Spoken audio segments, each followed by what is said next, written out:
Hello and welcome to the next episode of Astrology with ज्योतिष भास्कर सुशील Korat sir. पिछले episode में हम लोगों ने बहुत सारे विषयों पे चर्चा की कि पैसा कब मिलेगा, या फिर क्या किसी के लाइफ में एक्स्ट्रा मैरिटल अफेयर्स हो सकते हैं, या फिर शादी के बाद में ससुराल में बहू की बनेगी या नहीं। इन सब चीज़ों के बारे में हमने बात की और इसी के साथ में हमने ये भी डिस्कस किया था कि किस फेज़ में या किस वक्त आपको किसी तरीके का लॉस फेस करना हो सकता है, या may be it's financial loss, या फिर सडन डाउनफॉल, या सडनली आप बोल सकते हैं कि ओवरनाइट सक्सेस। ये चीज़ें कब होती हैं। तो लॉस के बारे में जब हम लोग बात कर रहे थे तब एक चीज़ मेरे दिमाग में आई थी तब कि बहुत सारे लोगों के बारे में आपने देखा होगा, आप लोग आपके पास में चर्चा करने के लिए भी आते होंगे कि चोरी से बहुत बड़ा नुकसान हो गया किसी के घर में, कि घर में बड़ी चोरी हो गई, या फिर किसी फंक्शन में गए या तो कोई सोने की चीज़ ही चोरी हो गई। तो ये योग किसी की कुंडली में कब बनते हैं या लाइफ में कब बनते हैं कि चोरी से नुकसान होगा? देखिए, पत्रिका में बेसिक पत्रिका में पहले तो ये योग होना चाहिए कि financial losses, big financial losses, ये योग होते हैं जो मूलतः पत्रिका में होते हैं। Okay. और वो एक्टिवेट कब होते हैं? ज़्यादा करके ये योग षष्ठेश की महादशा में, अष्टमेश की महादशा में या राहु की महादशा में होते हैं। Okay. उस वक्त अगर आपके लग्न स्थान का अधिपति या आपका राशि स्वामी छठे, आठवें या 12वें स्थान से चलता हो। 12वां स्थान तो एक्चुअली हानि का स्थान है, इसे व्यय स्थान कहते हैं। इसकी भी अगर महादशा चल रही हो और उस वक्त अगर आपके छठे या आठवें स्थान का या धन स्थान का अधिपति, पर्टिकुलरली धन स्थान का अधिपति 12वें स्थान से चल रहा हो, तो उस वक्त और दशाओं में राहु की महादशा चल रही है, तो दशा और गोचर का दोनों का एक प्रकार का समीकरण उस योग को घटित करता है। मूल पत्रिका में है, हमने देखा है कि फाइनेंशियल लॉसेस इस व्यक्ति के होंगे, लेकिन वो घटना कब होगी? तो वो 12वें माने व्यय स्थान के अधिपति, और जिसे हम कहते हैं कि लग्नेश वहाँ से चल रहा है या धनस्थान का अधिपति वहाँ से चल रहा है, और राहु भी आ गया महादशा में, और वो कॉम्बिनेशन में वो घटना एक्टिवेट होती है। ये सब जो घटनाएं होती है लाइफ में, तो वो पर्टिकुलरली एक टिपिकल कॉम्बिनेशन में आ जाता है, तब वो घटित होती है। नॉट नेसेसरी कि एक ग्रह कोई या एक दशा कोई एक्टिवेट इसको करती है। उस दशा में उस गोचर का कॉम्बिनेशन उस वक्त उस दिन चंद्र का जो होना है, चंद्र भी 8वें या छठे या 12वें स्थान में हो, या किसी ऐसे नक्षत्र, क्रूर नक्षत्र में हो, तो उस वक्त ज़रूर आपको लॉसेस होते हैं। ओके, सो बहुत जगह पे मैंने सुना ये है कि चोरी होने के बाद में जब लोग किसी ज्योतिष शास्त्री से कंसल्ट करते हैं तो वो बताते हैं कि ये इसने आपके घर में चोरी की है, या कोई आपका करीबी है चोरी करने वाला, या उसका पता चल जाता है कि ये चोरी किसने की होगी और उसका आपको क्या वो चोरी की हुई चीज़ वापस मिलेगी भी या नहीं। तो ये कैसे पता चल सकता है? हाँ, ये तो तात्कालिक प्रश्न है कि आज मेरे घर चोरी हो गई है तो चोर मिलेगा या नहीं, या मुझे उसका मेरा पैसा गया है वो मिलेगा या नहीं, वो या कहाँ गया है। ऐसे कई सारे प्रश्न लोगों के मन में आते हैं और ज्योतिष शास्त्री के पास चले जाते हैं वो। तो एक ज्योतिषी क्या देखता है ऐसे वक्त? तो एक प्रश्न कुंडली करके एक ज्योतिष शास्त्र का एक हिस्सा है कि जिसे हम कहते हैं कि इसको हमेशा सिर्फ इमरजेंसी में इसको यूज़ करना चाहिए। प्रश्न कुंडली माने उस वक्त की, उस दिन की, उस क्षण की पत्रिका उस प्रश्न के लिए हमने खास करके बनाते हैं कि भाई आपका, हम यूनिवर्स से इस प्रकार के एक प्रकार की रिक्वेस्ट करते हैं कि इनके प्रश्नों का उत्तर हमको दे दो। ये प्रश्न कुंडली माने उस क्षण की पत्रिका हम जब तैयार करते हैं तो समझ आता है कि ये चोरी हुई है तो पैसा वापस मिलेगा या नहीं, चोर कौन है, या पैसा या जो भी गया है वो कहाँ पर है। ये प्रश्न कुंडली से एग्जैक्ट उत्तर मिलते हैं। लेकिन ये बात भी है कि मूल पत्रिका ये सर्वश्रेष्ठ पत्रिका है, उसके योग और भाव ये सबसे इम्पोर्टेंट है, और प्रश्न कुंडली ये तात्कालिक प्रश्न की है। प्रश्न कुंडली में आप ज़रूर बता सकते हो कि समझो कि उस वक्त का जो लग्न है वो लग्न स्थिर लग्न है, चर लग्न है, या द्विस्वभावी लग्न है। उस वक्त का लग्नेश कहाँ पर पड़ा है। अगर चोरी का सवाल है तो धनस्थान का अधिपति या धनेश कहाँ पर पड़ा हुआ है। उस वक्त चंद्र कौन से नक्षत्र में था। अगर वो एक किसी अच्छे नक्षत्र में हो तो कोई प्रॉब्लम नहीं, अगर किसी क्रूर या उग्र नक्षत्र में हो तो पैसा मिलता नहीं है। अगर छठे स्थान में लग्न स्थान का अधिपति आ गया हो या ऐसा कुछ एक उनका कॉम्बिनेशन बन गया हो तो ऐसा समझ आता है घर के सर्वेंट्स ने भी किया होगा। अगर वो समझो 8वें स्थान में या सप्तम स्थान में गया है तो किचन या टॉयलेट बाथरूम में वो कुछ चीज़ मिलती है, तो वो कहाँ मिलती है ये भी पता चलता है। उस वक्त अगर चंद्र हमारे पत्रिका में कुछ अशुभ स्थानों से चल रहा है तो 2.25 दिन के बाद में चंद्र बदलता है। 2.25 दिन के बाद में चंद्र बदल, तो आज चंद्र कितने डिग्री का है, वो कब बदलेगा, तो कब आपको रिलीफ मिलेगा, ये भी हम बता सकते हैं। एग्जैक्टली। सो प्रश्न कुंडली के बारे में आपने बताया, तो मैंने बहुत जगह पे ये सुना है कि प्रश्न कुंडली का उपयोग जो है कुछ लोग गलत तरीके से भी करते हैं, कुछ लोग उसका कंस्ट्रक्टिवली भी उपयोग करते हैं। तो क्या कभी आपने ऐसा कोई एग्जाम्पल देखा है या कोई आपके पास में ऐसा सवाल लेके आया कि प्रश्न कुंडली का जिसमें आपको लगा हो कि गलत उपयोग हो रहा है? एब्सोल्युटली, प्रश्न कुंडली ये कभी भी आपने ऐसे ही नहीं निकालनी चाहिए। कभी भी हम लोग अभी ज्योतिषी है, कहीं मित्रों के साथ में किसी के घर में गेट टुगेदर में जाते हैं, तो लोग पूछते हैं कि भाई आज क्रिकेट की मैच चल रही है, कौन जीतेगा, ये जीतेगा, वो जीतेगा। एक ज्योतिषी ने, अच्छे ज्योतिषी ने कभी भी प्रश्न कुंडली का इस प्रकार का व्यापार नहीं करना चाहिए। प्रश्न कुंडली कभी भी यूटिलाइज नहीं करनी चाहिए unless and until it is emergency, medical या कुछ ऐसा इमरजेंसी हो तो ही प्रश्न कुंडली का उपयोग करना चाहिए, क्योंकि आप इससे डायरेक्टली यूनिवर्स को आह्वान करते हो कि मुझे आंसर दो, अभी क्या होगा, और आप उसके भाग्य में एंटर कर रहे हो। प्रश्न कुंडली का कभी भी गलत इस्तेमाल नहीं करना चाहिए। फॉर एग्जांपल मैं आपको बताता हूँ कि मेरे पास खुद एक मल्टी मिलियनर लेडी आई थी, तो उनका एक ऐसे पत्रिका का कंसल्टेशन वगैरह हो गया। बाद में उन्होंने मुझे पूछा कि सर मुझे बताइए ना, आज भारत या पाकिस्तान इसमें कौन जीतेगा।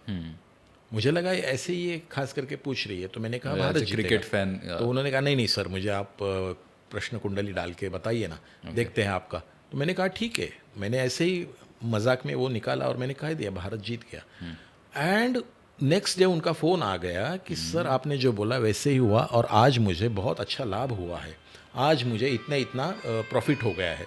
तो बाद में मुझे पता चला कि ये गैम्बलिंग या जिसे आजकल हम कहते हैं बेटिंग वगैरह, इसमें ये व्यक्ति इन्वॉल्व है। तो मैंने उनको फ़ोन पर ही बता दिया, मैडम ये आपने बहुत गलत किया। प्रश्न कुंडली ये निसर्ग के साथ खिलवाड़ है और ऐसी चीज़ों के लिए तो कभी भी प्रश्न कुंडली नहीं देखी जानी चाहिए। लोग कई बार ना क्या करते हैं, गैम्बलिंग बेटिंग इसके लिए प्रश्न कुंडली का इस्तेमाल करते हैं, उससे ज्योतिषी का गुरु बल डिप्लीट हो जाता है, ज्योतिषी का गुरु खराब हो जाता है और उससे मिलने वाला पैसा ये एक्चुअली पाप कर्म है। इसमें कभी भी इन्वॉल्व नहीं होना चाहिए। हाँ, कभी इमरजेंसी हो, जैसे नेक्स्ट एग्जांपल मैं आपको दूंगा। एक माँ बाप मेरे पास आए थे, उनका एकदम जवान लड़का तकरीबन 17-18 साल का घर से निकल गया था झगड़ा करके। तो बहुत बड़ा झगड़ा हुआ था, तो वो रोते हुए आई माँ मेरे पास। उन्होंने पूछा कि सर ऐसा सा हो गया, वो निकल गया है, मुझे तो बहुत डर लग रहा है, अभी तक आया नहीं, अभी शाम होने को आई। तब आप प्लीज़ देखिए कि सर क्या योग है। मैंने पहले मूल पत्रिका देखी कि इसके पत्रिका में क्या योग है, तो उसके पत्रिका में अच्छे योग थे कि दीर्घायु और बहुत अच्छे योग थे। तो मैंने कह दिया आप चिंता मत करिए। बाद में मैंने प्रश्न कुंडली ओपन करी तो ये समझ में आया कि 11वें स्थान में वो उस लड़के का उस वक्त लग्नेश था और चंद्र भी लग्न स्थान में था। तो मैंने उनको बोल दिया कि देखिए ये इनके मित्र के साथ में है और चंद्र जब बदलेगा, अभी चंद्र जो है ना वो अग्नि तत्व की राशि में है, वो जब अच्छे पोजीशन में आ जाएगा मतलब 3 घंटे के बाद में आपका बेटा आपके घर आएगा। एक्चुअली मैं बताऊं, चौथे घंटे में उनका मुझे फ़ोन आया था, रो रही थी फ़ोन पर कि सर आपने कहा वैसे ये घर आ गया वापस और अभी सॉरी कह रहा है। तो ये है प्रश्न कुंडली, इसीलिए आपने इसका इस्तेमाल करना चाहिए लोगों के भलाई के लिए, ना ही गैम्बलिंग, ना ही किसी गैर काम के लिए कभी नहीं करना चाहिए। प्रश्न कुंडली never, only in the case of emergencies, that's it. Exactly. So जैसे आपने एक पॉजिटिव एग्जांपल बताया, तो उसमें बोलते बोलते आपने एक बात कही थी कि उस बच्चे की कुंडली में दीर्घायु होने के योग हैं। तो बहुत बार ये भी होता है कि जन्म के बाद में बच्चे की कुंडली बनाई जाती है और वो कह देते हैं कि बच्चे की उम्र बहुत कम होगी या बहुत कम जिंदगी होगी इसकी। तो किसी की उम्र कम होना या कम या छोटा लाइफ होना या फिर किसी का एक्सीडेंटल डेथ होना, ये कुंडली से कैसे पता चलता है? देखिए, पत्रिका में 6ठा और 8वां स्थान, ये 6ठा स्थान रोग स्थान है, 8वां स्थान ये मृत्यु स्थान है। 6ठे स्थान पे रहने वाले पापग्रह आगंतुक रोग दिखाते हैं। इसका मतलब है आपकी दिनचर्या से आप उन रोगों को आमंत्रित करते हो, यानी आज की जीवन शैली जिसे डायबिटीज़ कहते हैं, हाइपरटेंशन कहते हैं, ये आपने आमंत्रित किए हुए हैं। ये 6ठे स्थान से पता चलता है। 6ठे स्थान में कोई पापग्रह हो तो ये पता चलता है कि ये व्यक्ति आगे चल के ऐसा करेगा। और लग्न स्थान में भी अगर कुछ ऐसे ग्रह हो, नेपच्यून हो या केतु हो, तो ये व्यक्ति अपने माइंडसेट से अब गलतियाँ करते बैठेगा। 8वां स्थान ये होता है ना, यहाँ पर कुछ ऐसे अगर ग्रह हो तो जन्मतः हम देखते हैं किसी बच्चे के हृदय को छेद है, जन्मतः हम करते हैं कि ये बच्चा मतिमंद है। ये 8वें स्थान से जिसे हम कहते हैं कि ये बंधन आ गया है, जिसे बाधा या कर्म बंधन कहते हैं, ये 8वें स्थान से पता चलता है। जब जहाँ तक आपका प्रश्न है कि लाइफ योग या आयुष्मान किस तरह से देखते हैं, एक्चुअली ये बताने की इजाज़त ज्योतिष शास्त्र में नहीं है। किसी भी व्यक्ति को आप किसी व्यक्ति का आयुष्मान नहीं बता सकते हो, आपको पता हो या ना हो।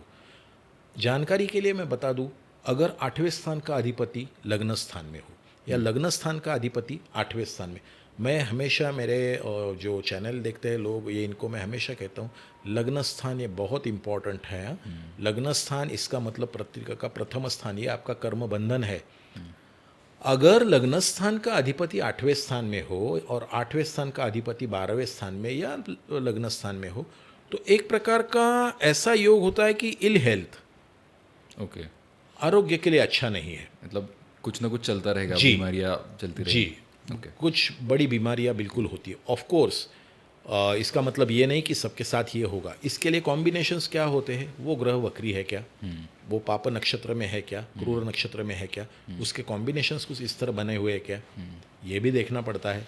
नॉट नेसेसरी कि सबका ये इसके साथ में ऐसा ही होगा, ऐसा नहीं है। लग्न स्थान का अधिपति 8वें स्थान में हो तो कई लोगों के जीवन पर भाष्य करते हैं, लाइफ इंश्योरेंस का काम करते हैं, कई लोग साइकोलॉजी पर काम करते हैं। तो आप ये नहीं कह सकते हो। लेकिन लग्नेश अगर डिप्लीटेड हो, या मैं कहता हूँ कि नीच राशि का हो, या बहुत खराब कंडीशन में हो, और वो 8वें स्थान का अधिपति 8वां स्थान उनके साथ में कोई संबंध बना रहा हो, जो नवमांश में भी दिखाई दे रहा है, उसके साथ में आरोग्य का ग्रह जो होता है सूर्य, वो खराब हो, तो पता चलता है कि नहीं, इसको बहुत शारीरिक कष्ट होंगे।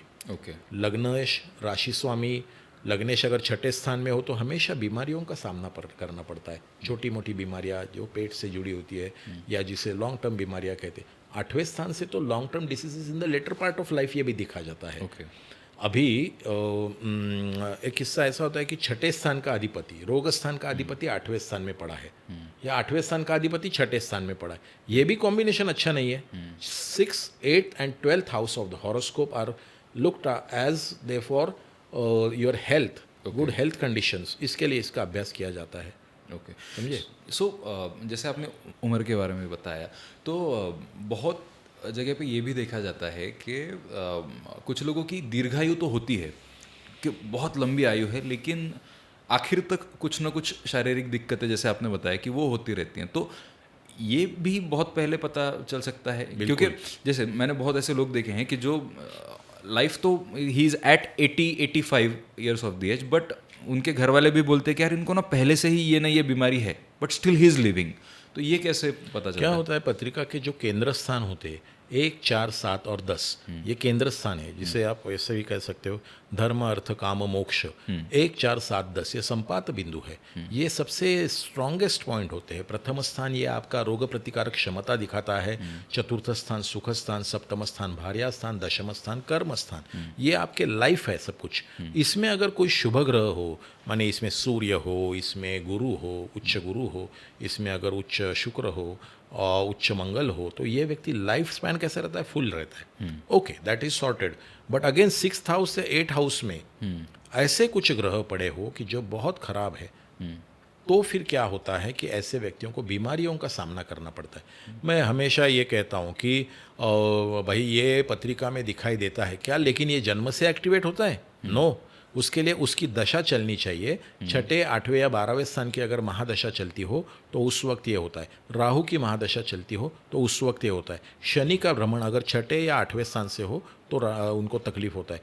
पर्टिकुलरली पत्रिका में शनि ये शारीरिक क्षमताओं या भोग और यातनाओं के लिए देखा जाता है। शनि का भ्रमण, शनि ये ऐसी एनर्जी है जिसे हम जड़त्व कहते हैं, ये प्योरेस्ट ऑफ प्योर फॉर्म है। हमारे लाइफ में गत जन्म में या कर्म बंधन से हम कुछ भी जो करते हैं ना, उसका असर हमने क्या किया है पहले शनि से पता चलता है। ओके, तो शनि का भ्रमण इस चीज़ों को, राहु का भ्रमण इन चीज़ों को, अष्टमेश का भ्रमण इन चीज़ों को एक्टिवेट कर देता है।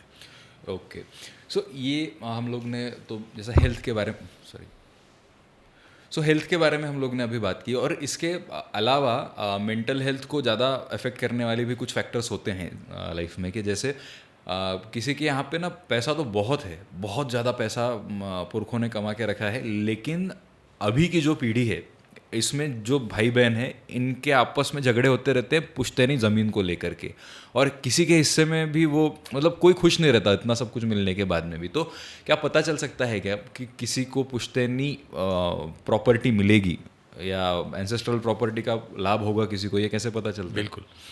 पत्रिका का 8वां स्थान जिसे मृत्यु स्थान कहते हैं, इस मृत्यु स्थान में अगर राहु या शनि जैसे ग्रह हो तो ऐसे व्यक्ति को एंसेस्ट्रल प्रॉपर्टी का ज़रूर लाभ होता है।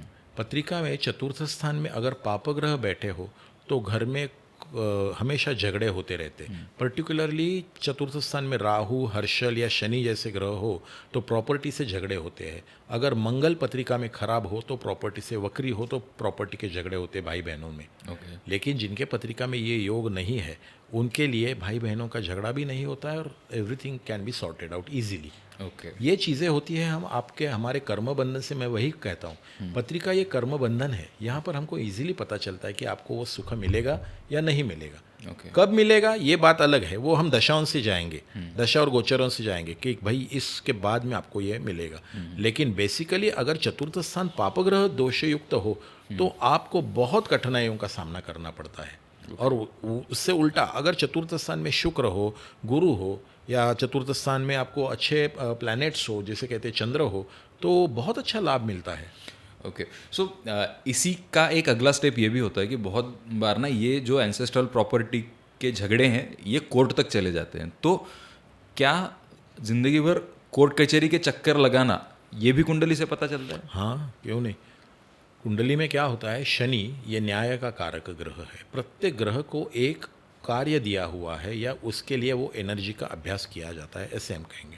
अगर पत्रिका में आप सैटर्न देखेंगे पर्टिकुलरली तो शनि अगर वक्री हो या शनि अगर 12वें स्थान में हो ना तो ऐसे व्यक्तियों को कोर्ट कचहरी कभी नहीं करनी चाहिए। नहीं तो उनके मामले जो है ना कोर्ट कचहरी के लंबे चलते हैं। ऐसे लोगों ने हमेशा कॉम्प्रोमाइज़ करके उससे निकलना चाहिए। मैं हमेशा सलाह देता हूँ भाई आपका शनि अगर डिप्लीटेड हो 12वें स्थान में हो या 8वें स्थान में हो ना, वक्री हो तो कभी मत कोर्ट कचहरी करो। आपको वो मिलेगा लेकिन आप कॉम्प्रोमाइज़ करके बाहर निकलो। कई लोगों के पत्रिका में प्रॉपर्टी जो होता है ना उसका मंगल वक्री होता है या बहुत खराब होता है, चतुर्थ स्थान खराब होता है। मैं कहता हूँ आपके पत्नी की पत्रिका दिखाओ, अगर उसमें मंगल अच्छा है, चतुर्थ स्थान अच्छा है तो मैं कहता हूँ पत्नी के नाम पे प्रॉपर्टी कर लो। तो आपको तकलीफ नहीं होगी। इसका मतलब क्या है, आपको वो सुख तो मिलेगा लेकिन आपके नाम से नहीं आता है वो। ये एकदम सिंपल रेमेडी है व्हाट यू शुड डू। अगर आपके पत्रिका में मंगल खराब है या चतुर्थ स्थान खराब है, सीधा अपने पत्नी के नाम से आप प्रॉपर्टी खरीदी करो and you will be a happy person. Of course provided पत्नी की पत्रिका अच्छी होनी चाहिए। ये चीज़ें होती है उसके अंदर। करेक्ट। सो इन सब के बाद में ना जब इन सारे प्रॉब्लम में लोग जाते हैं तो बहुत बार ना फिर होता है कि उपाय मुझे कुछ बताइए आप। तो आपके पास में तो सवाल तो बहुत आते होंगे कि मुझे ये समस्या है, इसके ऊपर आप उपाय बताइए। तो बहुत बार ना मंत्र तंत्र करने के लिए कहा जाता है, कोई पूजा आप करने के लिए कहा जाता है। तो इसके बारे में आपका क्या ओपिनियन है? देखिए, मंत्र शास्त्र ये बहुत बड़ा शास्त्र है और ये बहुत जागरूक और वास्तव शास्त्र है। आज नहीं, करोड़ों वर्षों पहले से हमारे भारतीय संस्कृति में मंत्रों का, मंत्रोच्चारण का बहुत ही उपयोग किया गया है। लेकिन आजकल के ज़माने में जो चलता है ना, ये मंत्र करो और वो मंत्र करो और ये अच्छा हो जाएगा, वो गलत है। मंत्र देने वाला, उसकी साधना, वो व्यक्ति उतना उच्च कोटि का होना चाहिए कि जिससे आप मंत्र लेते हो। फॉर एग्जाम्पल गोंदवलेकर महाराज जी ने आपको अगर मंत्र दिया है कि श्री राम जय राम आप कहो, उनका देना और मैंने आपको कहना, इसमें ज़मीन आसमान का फ़र्क है। क्योंकि वो एक उच्चतम व्यक्ति है और जो जागरूक है, उनके यहाँ जाके जो मंत्र आपने लिया है, जिसे हम कहते हैं अनुग्रह लिया है, तो आपको वो एक्टिवेट होगा, ना कि किसी सामान्य व्यक्ति से लिया हुआ। मंत्रोच्चारण में उपाय तो बहुत है कि विशिष्ट चीज़ों के लिए विशिष्ट उपाय करे जाते हैं। फॉर एग्जांपल, अभी आपने प्रॉपर्टी का पूछा, मेरे पास हमेशा आते हैं कंस्ट्रक्शन कंपनीज़ के लोग आते हैं, ये लोग आते हैं। अगर प्लॉट्स में आपको प्लॉट में तकलीफ़ें आ रही है, प्लॉट डेवलप नहीं हो रहा है या प्लॉट में आपको बहुत निगेटिव चीज़ों का सामना करना पड़ता है, तो एक सीधा साधा उपाय बताता हूँ। मंगलवार के दिन प्लॉट के आग्नेय दिशा में 1 फुट का गड्ढा खोद के वहाँ पर आप गुड़ या जैगरी अर्पण करो, ठीक है। उसके साथ में 4-5 इलायची रखो और उसको फिर से ढक दो आग्नेय दिशा को, और नमस्कार करके ओम अंगारकाय नमः ये मंत्र आप 1001 सूर्योदय के समय उसका पठन करो, and you will see the same property will start giving you the best of the result. क्योंकि भूगर्भ में जो खनिज है, जो आयरन ओर है, जो जैगरी या इसमें है, वो अर्पण करने से भूमि प्रसन्न हो जाती है। हमेशा याद रखना, ऐसे प्लॉट्स या ऐसी जगह कभी नहीं लेना जहाँ आपको बबूल या ऐसी प्लांट्स है, ऐसी जगह लेना जहाँ पर प्लांटेशन हो चुका है या जहाँ पर आपको तुलसी या ऐसे पेड़ दिखाई देते हैं, ऐसी जगह लेना। इसीलिए मैं कहता हूँ सिर्फ वास्तुशास्त्र इतना आसान नहीं है, जगह वास्तु जिसमें सेस्मिक प्लेट्स होते हैं उसमें एनर्जी होती है, और उसको शुद्ध करने के लिए फिर आप ये कर सकते हो, वहाँ पे उदक शांत कर सकते हो, आप मंत्रोच्चारण कर सकते हो, गणेश जी की पूजा, सत्यनारायण की पूजा होनी चाहिए वहाँ पर। गणेश जी की पूजा करने से गृह सौख्य मिलता है, वास्तु का सुख मिलता है। ओके, सो ये एक और मुझे इसी बेसिक सवाल आता है कि कुछ लोग ना अपने घरों के दरवाजे पे देवी देवताओं के फोटो लगाते हैं और फिर वो कहते हैं कि यार हम लोग तो इतना सब करते हैं लेकिन रिजल्ट नहीं मिलता। तो क्या ये सब चीज़ें करना सही है? दरवाजे पे जो भगवानों के फोटो लगाए जाते हैं वो सही है? देखिए, इसमें सही क्या है गलत क्या है ये सापेक्ष है। मैं इस तरह से कहूँगा कि अगर आपके घर में बहुत प्रॉब्लम चल रहे हैं, झगड़े चल रहे हैं, या पैसा नहीं टिक रहा है, आपने क्या करना चाहिए?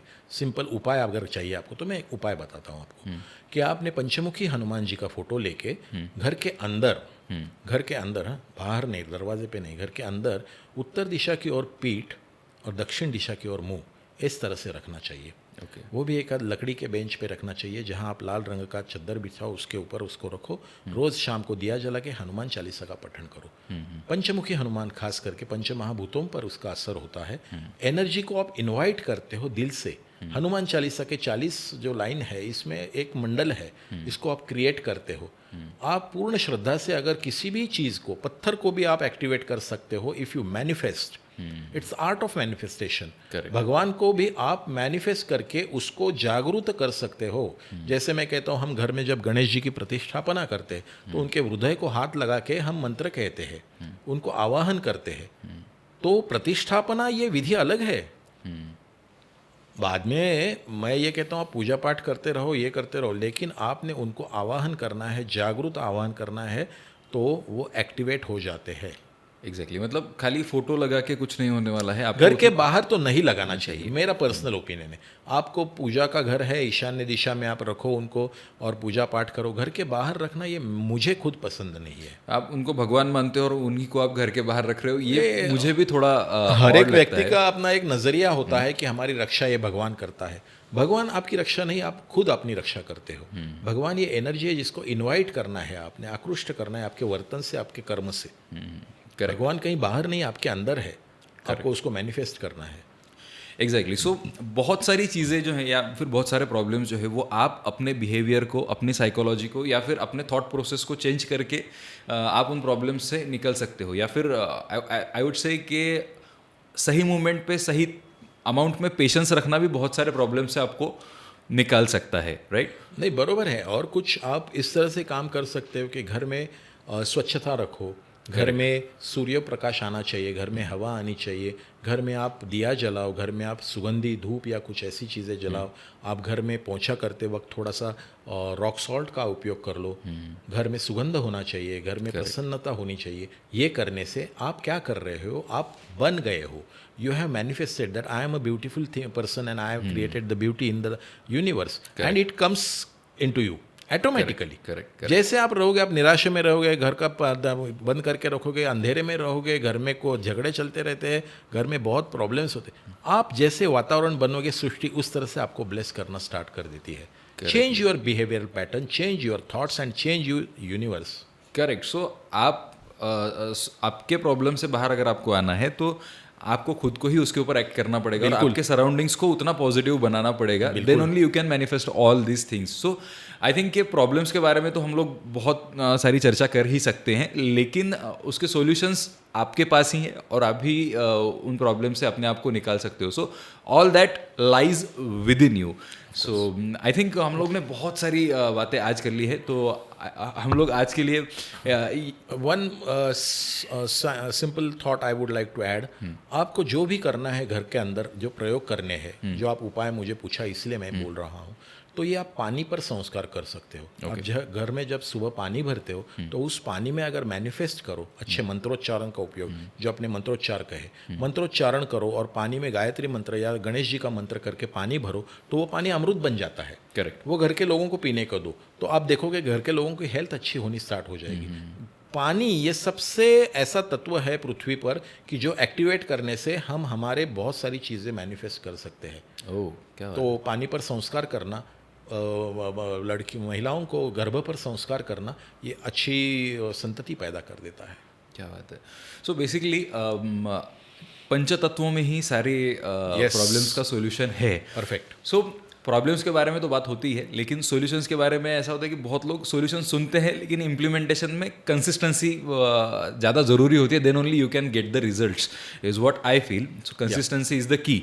सो आई थिंक बहुत सारे सवाल हमने आज के एपिसोड्स में कवर किए हैं, और भी अगर आपके कुछ सवाल हैं आपकी पर्सनल कुंडली से रिलेटेड, ज्योतिष विज्ञान से जुड़े अगर कुछ आपके सवाल हैं, तो आप हम तक डीएम्स के ज़रिए, मैसेजेस के ज़रिए ज़रूर पहुंचा सकते हैं. मैं फिर एक बार कहना चाहूँगा कि डिस्क्रिप्शन में हमने ज्योतिष भास्कर सुशील कोराट सर का कॉन्टैक्ट प्रोवाइड किया है. वहाँ पे आप आपके सवाल जो है सर को पूछ सकते हैं, हम तक आप पहुँचा सकते हैं. अगर आपने हमारे चैनल को अब तक सब्सक्राइब नहीं किया है तो सब्सक्राइब बटन पे क्लिक कीजिए, बेल आइकन को प्रेस कीजिए, ताकि अगला वीडियो जब भी हमारा पब्लिश हो आपको वो नोटिफिकेशन आ जाए. Thank you so much sir for all this in depth knowledge. And I think मेरे भी बहुत सारे सवाल इसमें कवर हो चुके हैं, तो जब मैं सर से बात करता हूँ ऑफ कैमरा भी बहुत सारी चीज़ें हम लोग डिस्कस करते हैं, तो मेरे भी बहुत सारे सवाल इसमें कवर अप हो जाते हैं. So thank you so much sir, and viewers are definitely enjoying all this conversation. Thank you Thank you so much. Thank you so much.